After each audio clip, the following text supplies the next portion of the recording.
ভয় আউট, ভরসা ইন, বাঁচতে চায় বিজেপি। তাই বিধানসভা নির্বাচনে এই দুই মন্ত্র বেঁধে দিয়েছিলেন প্রধানমন্ত্রী নরেন্দ্র মোদী। আর সেই মন্ত্রই কাজ করলো জাদুর মতন। খড়কুটোর মতো উড়ে গেল তৃণমূল কংগ্রেস, বিপুল জনাদেশ নিয়ে রাজ্যের মসনদে বসলো ভারতীয় জনতা পার্টি। দলের এই ঐতিহাসিক জয় জয়কারে চারদিকে গেরুয়া আবির নিয়ে উল্লাসে মেতে উঠলেন বিজেপি কর্মী সমর্থকেরা। উত্তর দিনাজপুর জেলা কালিয়াগঞ্জে একই ছবি।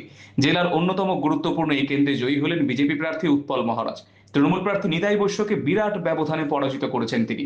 এদিন রায়গঞ্জ পলিটেকনিক কলেজে ভোট গণনা শুরু হলে কখনো বিজেপি আবার কখনো তৃণমূলকে এগিয়ে থাকতে দেখা যায়।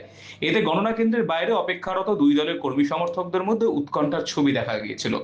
অবশেষে তৃণমূল প্রার্থী নিতাই বৈশ্যকে রেকর্ড ভোটের ব্যবধানে হারিয়ে জয়ী হলেন বিজেপি প্রার্থী উৎপল মহারাজ। উত্তরবঙ্গের মধ্যে উৎপল মহারাজই বিজেপির মধ্যে এমন নজির সৃষ্টি করলেন, তার প্রাপ্ত ভোট লক্ষাধিক। এদিন জয়ের আভাস পেতেই গেরুয়া আবির নিয়ে আনন্দে সামিল হন বিজেপি কর্মী সমর্থকেরা। আরসিটিভি সংবাদ, কালিয়াগঞ্জ।